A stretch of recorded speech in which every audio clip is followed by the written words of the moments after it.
Good morning. Good morning, everyone. Welcome back to Coaching Conversations. I'm Maria Savio. And I'm Lourdes and Maria.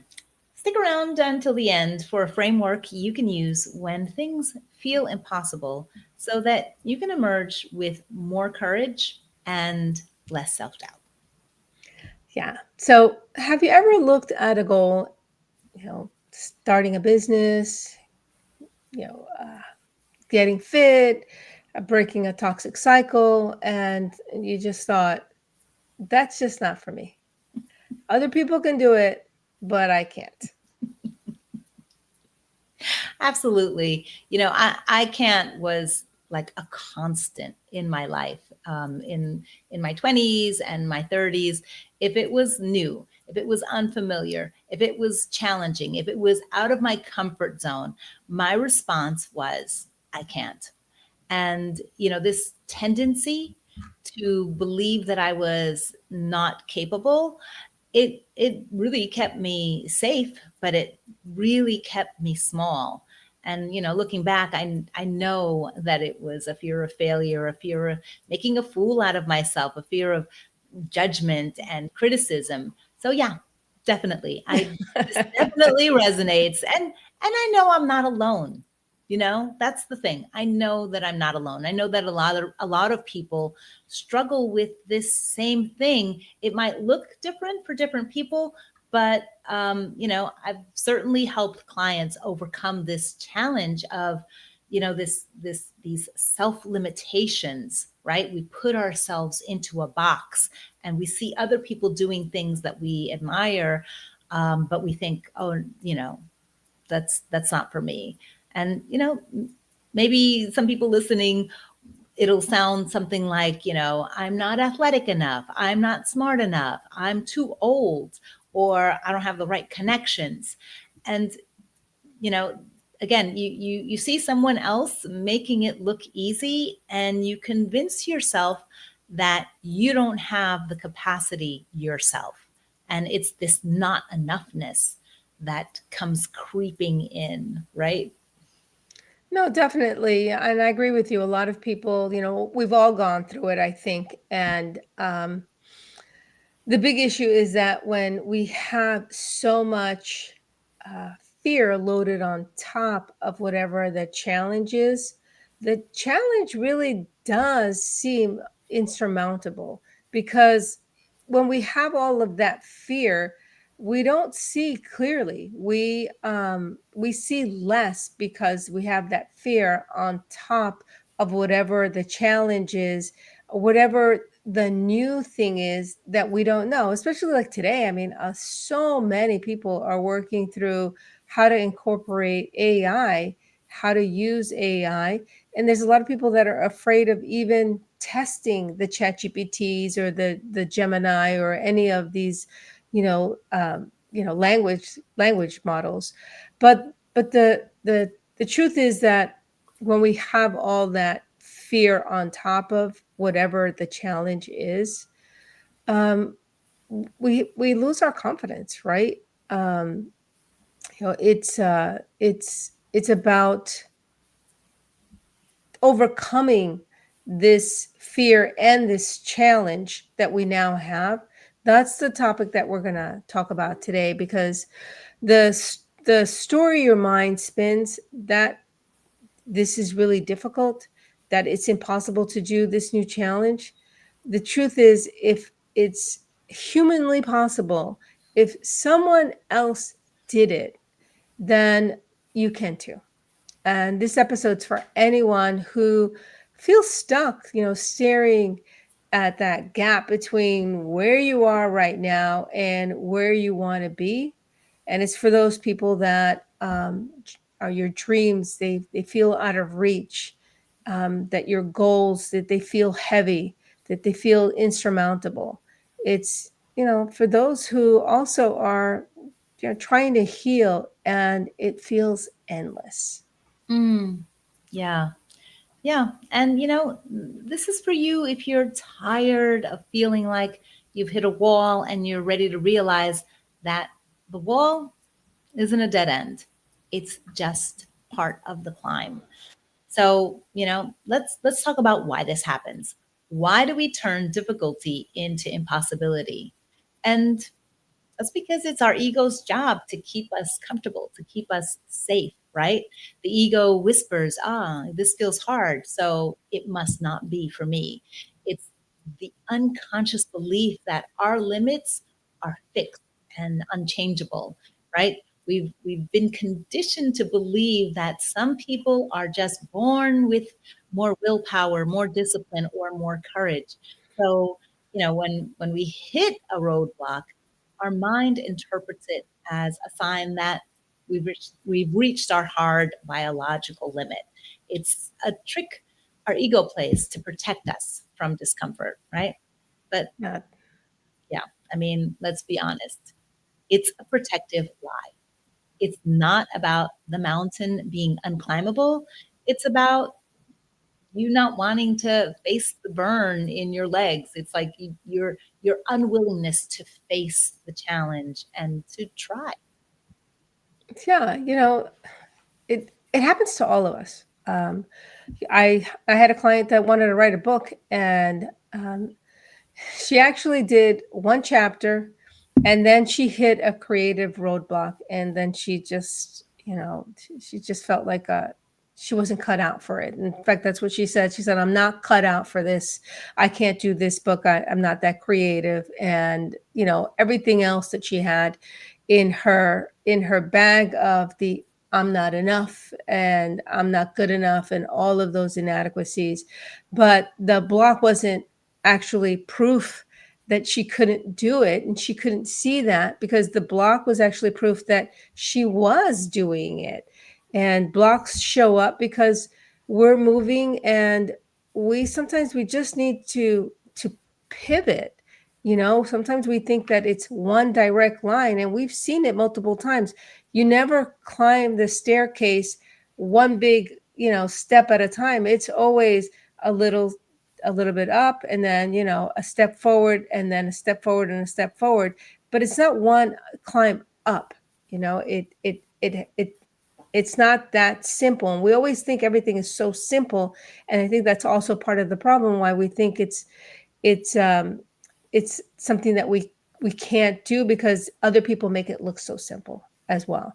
But the pain isn't the difficulty of the task itself. The pain that she experienced and that we experience, the pain is the self-deception, the lie we tell ourselves that we're somehow fundamentally different from every other human has ever overcome a struggle. We're so busy protecting our fragile pride that we end up abandoning our dreams, our growth, and our potential. And the same thing happens in our careers. Many people, they get stuck in this middle management because they tell themselves that the C-suite is for other people. And it's not that they're incapable of doing it, it's that they confuse difficulty with impossibility. Yeah. And, this also happens in relationships, right? Healing from heartbreak and rebuilding trust is challenging. It's messy and it's uncomfortable. Um, Exposing yourself again after heartbreak is really challenging, but hard doesn't equal hopeless, right? And that's another false narrative. And it goes something like this, right? If it doesn't come easily, then maybe it's not meant for me, and I'm not capable. And again, that's the ego, right? Seeking a security blanket, a comfort zone. But comfort doesn't build character, it actually builds cages.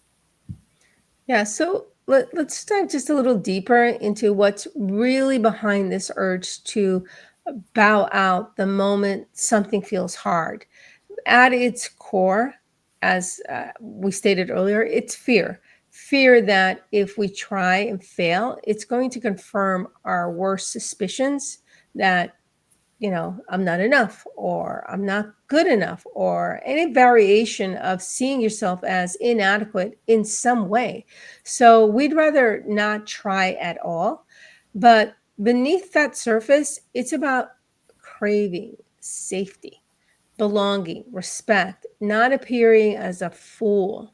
It's about not exposing ourselves or not feeling vulnerable. If I don't climb, I can't, I can't fall, I can't fail. If I don't take risk, I can't be rejected.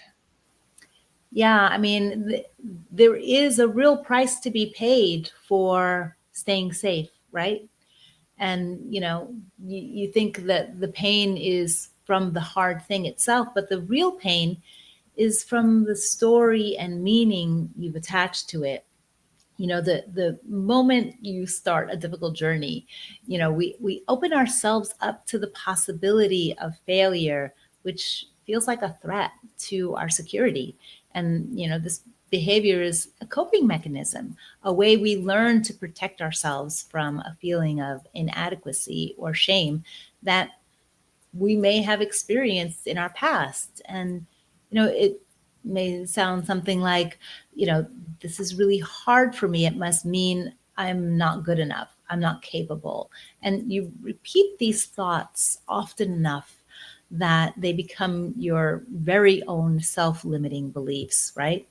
But imagine you're hiking a new trail, right? And you hit a steep incline. Your legs start to burn, maybe your breath shortens, right?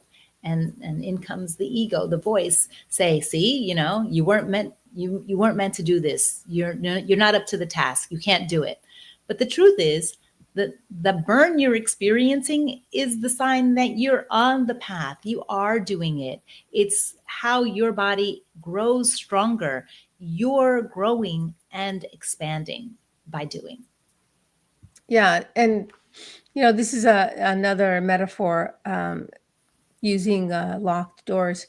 Just because a door is locked, it doesn't mean that the building is inaccessible. It means you need a key or a different entrance. Maybe you need to show up at a different time. Sometimes the timing's off. And difficulty is the lock, right? That's what we face. That locked door represents how difficult things can be. And creativity, persistence, and support are the keys. When you peel it back, the desire isn't for things to be easy. The real desire is to know that you're capable, that you've got it in you to succeed. What you're actually craving isn't the victory, it's courage, not invincibility, it's resilience. It's adding on to your self-confidence.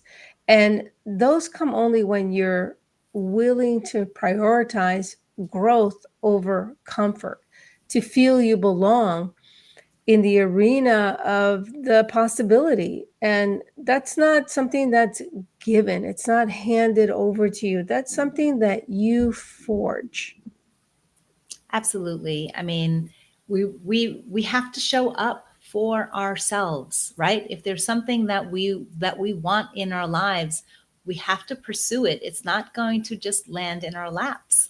So let's break down the brain science, right? When you face difficulty, your amygdala fires, right? That's the brain's alarm system, right? And it says danger, discomfort. And this is why you want to quit. It's uncomfortable. Your body gets flooded with cortisol and adrenaline, and it feels like your survival is at stake. But the truth is, you're not in danger. You're just stretching into new territory. You're in your growth zone. Yeah, you have to think of it like a trail making in the brain. Every time you push through discomfort, you're literally paving new neural pathways. And that's the neuroplasticity that we speak about. Listen, you're not hopeless. Your brain can actually change. The science of building a trail where there wasn't one before is that neuroplasticity. You can do it. And like any new trail, at first, it's going to be bumpy. You're going to have, the visibility might be non-existent, and it might be an overgrown trail. But the more you travel it, the smoother it gets. That's how habits of resilience are built, step by step, using the right tools, right? Like new frameworks that strengthen us, seeing failure as learning, rejection as misalignment, and seeing challenges as, as an opportunity for growth. Yeah, and that framework right there is something that I wholeheartedly embrace, this seeing challenges as an opportunity for growth. And I'm not saying that it's easy, but it is something that you can kind of, it's a muscle that you can build.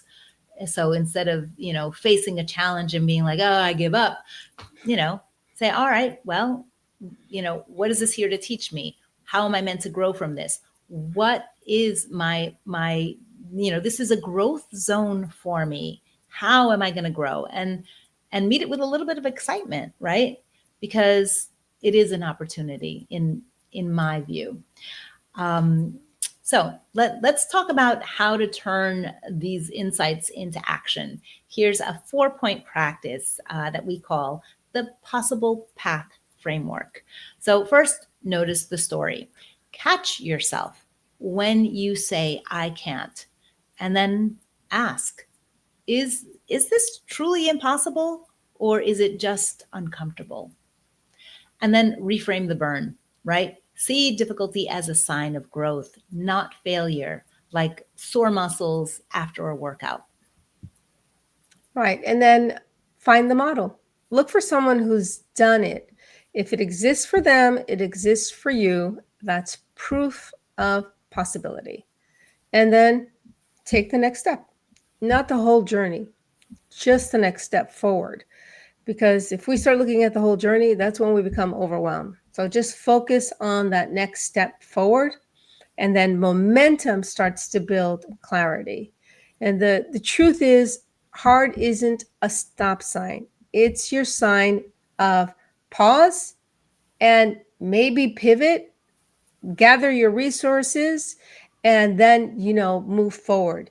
And understand it's always an invitation for you to move forward. And every time you accept that invitation, you prove to yourself that you're capable of more than your ego wants you to believe. Remember, your ego only wants to keep you safe, and growth doesn't happen in safety. Yeah.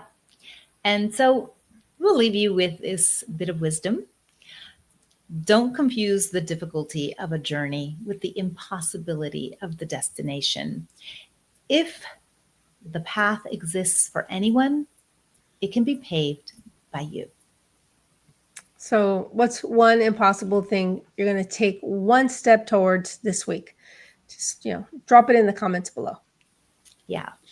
And thank you so much for being here. We're walking this path right alongside you. Take care of your heart. Take care of your mind. Take care of yourself. And if you found this helpful, support our work by liking, following, and subscribing. And share this episode with someone who needs a reminder that they're stronger than they think they are. We'll see you next time.